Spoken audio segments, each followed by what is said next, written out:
Hai semuanya, gimana kabar kalian? Semoga selalu dalam keadaan baik. Jadi welcome back teman-teman di segmen analisa kripto. Seperti biasa di video kali ini kita akan bahas koin-koin yang udah teman-teman request di kolom komentar channel YouTube ini. Hari ini kita akan bahas permintaan dari Bank Supratikno. Katanya minta dibahas soal NIR Protocol. Oke, kita akan ulas ya buat NIR Protocol.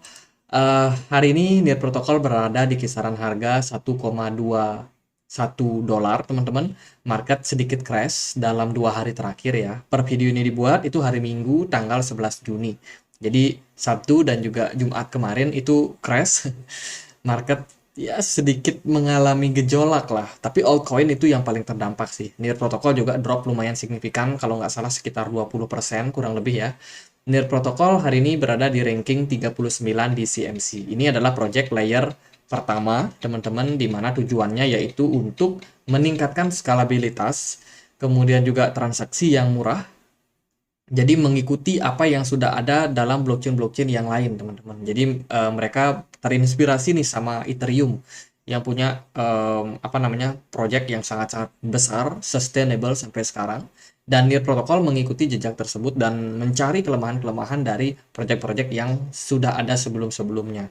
Jadi yang ditawarkan oleh NIR Protocol adalah kecepatan transaksi, kemudian juga decentralized, serta dia juga bisa dibilang untuk fee transaksinya itu cenderung murah.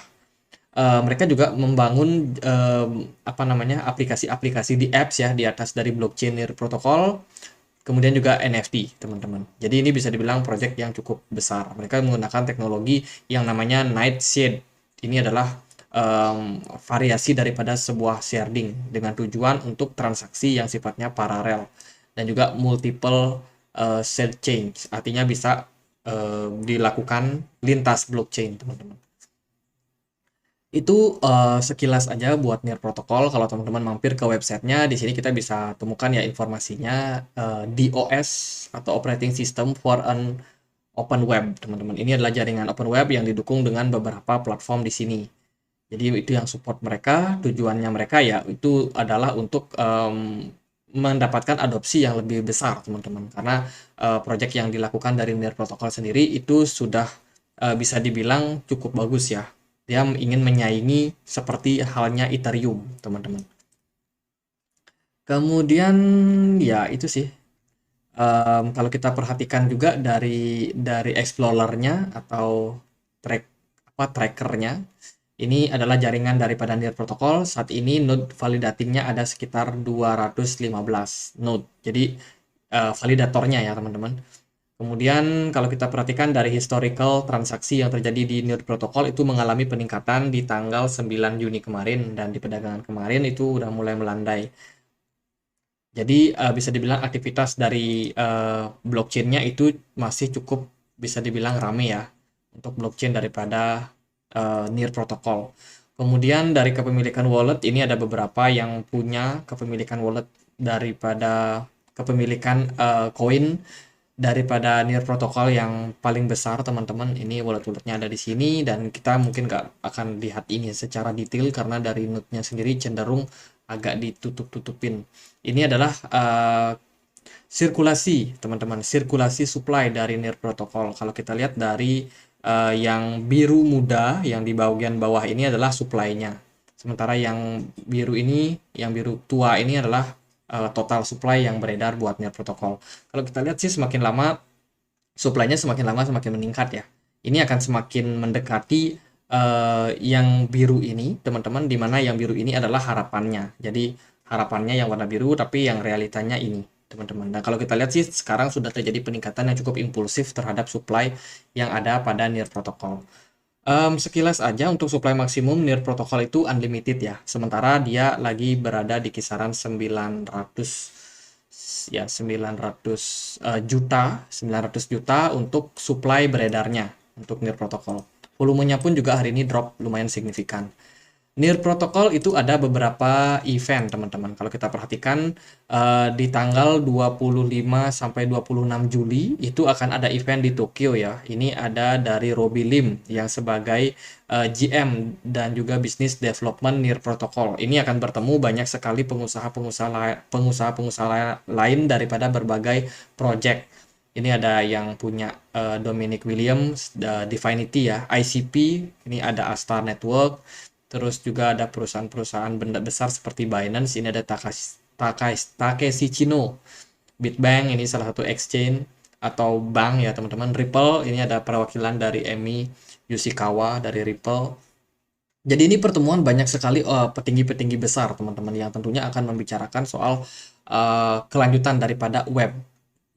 Mungkin open web yang mereka sedang bikin bersama-sama teman-teman. Jadi mereka bertemu dengan berbagai komunitas orang-orang di sini yang tentunya punya tujuan yang sama, yaitu untuk mendapatkan skalabilitas yang lebih besar dari setiap proyek yang mereka sedang jalankan. Dan juga akan ada event 3 hari ke depan, 2 hari 12 jam ke depan. Ini diadakan di mana ya? Tadi kan di Jepang, ini diadakan di mana? Ini di Paris, teman-teman. Di Paris, mereka ada konferensi bersama dengan petinggi-petinggi besar seperti Cardano, AAV, Algorand, juga Near Protocol juga diwakili oleh Mary Kay Flemen. Saya sendiri kurang tahu ini bahas apa, tapi sepertinya akan menarik ya. Apa yang akan mereka bangun ke depannya. Dan juga mereka punya banyak speaker nih. Ada Sandbox juga, perwakilan dari Sandbox, ada Google Cloud juga, Justin Sun dari Tron juga ada di sini. Yaitu beberapa konferensi yang mereka kerjakan. Sementara kalau dari Twitter, mereka masih cukup aktif dalam hal bikin gathering, bikin acara-acara workshop ya teman-teman di Korea, kemudian juga mereka bikin di mana? Dan di negara-negara lain sih sebenarnya. Jadi perluasan daripada komunitas Near Protocol juga terus mereka lakukan. Jadi so far projectnya masih jalan dengan view yang sangat banyak juga. Saya kira masih akan menarik buat kedepannya. Ah, ya, harga Near Protocol drop kemarin teman-teman. Aku bawa berita buruknya ya. Tadi pagi aku sudah posting soal koin-koin yang dianggap sebagai sekuritas, teman-teman. Kalau teman-teman belum join di komunitas kami di Telegram, kita punya dua platform. Yang pertama adalah channelnya. Di sini aku berbagi soal berita-berita kripto terupdate. Jadi buat teman-teman yang merasa membutuhkan berita-berita kripto terupdate, teman-teman mau dapat informasi soal proyek-proyek yang kalian mungkin incar, itu teman-teman silakan untuk subscribe atau follow untuk akun channel yang saya punya. Kalau teman-teman sukanya berdiskusi, kita juga punya komunitas diskusi di Telegram, namanya Seputar Investasi. Untuk link keduanya bisa teman-teman dapetin di Linktree yang ada di kolom deskripsi. Oke, balik lagi. Tadi kita sudah lihat ya good news yang ada. Sekarang kita akan lihat bad newsnya, teman-teman. Near Protocol itu masuk dalam daftar koin yang dianggap sebagai sekuritas bersama dengan ICP, Toncoin, Atom, Binance USD, Matic. Near Protocol juga masuk di nomor 40. Ini adalah koin-koin yang dianggap security oleh SEC. Makanya ya koin-koin yang dianggap itu rata-rata jeblok semua harganya, minus sampai 20% kemarin. Kalau kita perhatikan dari Near Protocol, dia turun sekitar 26% dalam 7 hari terakhir, teman-teman. Dalam 30 hari dia udah drop sekitar 23%. Sekarang so far harganya berusaha buat recover.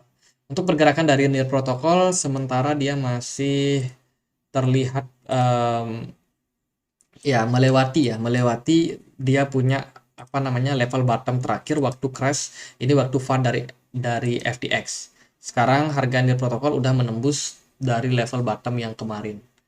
Ini sinyal buruk? Iya, ini sinyal buruk. Kalau kita perhatikan dari volume perdagangannya sebenarnya melonjak, teman-teman. Volume perdagangannya melonjak dengan posisi smart money yang sangat minim di market. MACD-nya pun juga menunjukkan proses histobar yang cukup merah ya. Ini menandakan bahwa selling pressure kemungkinan masih akan datang ke depannya. Jadi untuk jangka pendek saya rasa masih harus berhati-hati buat teman-teman. Sebenarnya sih penurunan dari altcoin kemarin itu ditunjang sama BTC dominance yang mengalami penguatan. Artinya adalah karena banyak aset-aset yang sudah dianggap sebagai sekuritas oleh SEC, terutama altcoin ya, rata-rata orang pada pindah ke Bitcoin serta Ethereum. Itulah kenapa Ethereum, Bitcoin itu kuat sekali harganya waktu SEC melansir nama-nama kripto yang mereka anggap sebagai sekuritas. Jadi itu. XRP juga masuk ternyata, tapi XRP cukup kuat sih. Tapi ini XRPL ya. Mungkin Ripple. Itu juga masuk ternyata. Tapi harga XRP juga nggak terlalu gerak sih, karena mungkin dia udah kebal ya. XRP kan lebih dulu dituduh sebagai sekuritas di 2 tahun lalu, teman-teman. Jadi itu bad news-nya. Sekarang kalau kita perhatikan dari segi price action, Near Protocol, teman-teman, karena dia posisinya udah breakdown dan sementara kita masih melihat dia masih bertahan di kisaran 0,2. Let's say ini skenario terburuk, bila mana Near Protocol ternyata gagal mempertahankan level support di 1,2 dolar ini, maka target berikutnya bisa kemana? Target berikutnya kemungkinan ada di 0,8. 0,89 dolar ini. Ini bisa menjadi area support buat Near Protocol berikutnya, teman-teman. Sementara proses pergerakan Near Protocol ini memang ekstrim turun ya. Penurunannya sangat-sangat ekstrim terjadi bahkan sejak bear market kemarin. Mungkin sepertinya karena supply yang beredar itu semakin banyak di market. Ini menyebabkan inflasi yang bisa saja berdampak sama pergerakan dari harganya. Sementara itu posisi masih bearish. Tentu saja best case skenario-nya adalah kalau Near Protocol berhasil untuk bertahan di level ini, teman-teman. Menurut saya level 1,2 ini adalah area yang sangat krusial. Let's say kalau dia buruk, misalkan ya pergerakannya buruk, market drop, ya udah target berikutnya ke 0,89. Tapi kalau bisa bertahan, maka ada indikasi positif juga Near Protocol kembali bisa untuk menguat ke depannya. Itu ekspektasi yang kita harapkan. By the way, dalam beberapa hari ke depan kita akan dapat FOMC meeting ya. FOMC meeting di bulan Juni 2023 yang akan diadakan tanggal 15. Itu teman-teman harus waspadai karena ketika The Fed masih menahan suku bunga di kisaran 5,25 basis point, 5,25%, maka itu menjadi indikasi positif untuk kripto dan kawan-kawan. Di sanalah ekspektasi kita mungkin bisa ekspektasi baik kita untuk project-project kripto itu bisa mendapatkan realisasi yang cukup bagus. Tapi kalau andai kata The Fed masih hawkish, masih bakalan naikin suku bunga, mungkin 25 basis point, itu bisa menjadi sentimen negatif buat market kripto. Bisa jadi drop lagi, teman-teman. Jadi gitu sih buat view saya Near Protocol, karena kondisi market lagi gonjang-ganjing buat sekarang ya. Apakah layak buat akumulasi? Nah itu sih teman-teman. Kalau teman-teman udah punya barang, misalkan mau akumulasi, level 1,2 dolar ini bisa spekulasi buy. Artinya nggak jamin harganya bakalan langsung naik, tapi ketika teman-teman dapat di harga itu, menurut saya masih cukup ideal dan cukup bagus lah, termasuk murah ya. Karena kan itu harganya mirip seperti waktu Near Protocol drop karena berita FUD FTX. Tapi kalau seandainya The Fed nanti naikin suku bunga, market drop, maka level berikutnya ya di kisaran 0,9 atau 0,89. Itu level yang cukup menarik buat akumulasi. Jadi gitu aja buat pembahasan Near Protocol sementara ini. Kondisi market masih tidak bersahabat, tapi semoga kedepannya bisa menjadi sebuah good news buat kita semua. Itu aja, semoga videonya bisa bermanfaat, dan akhir kata saya Andri, makasih.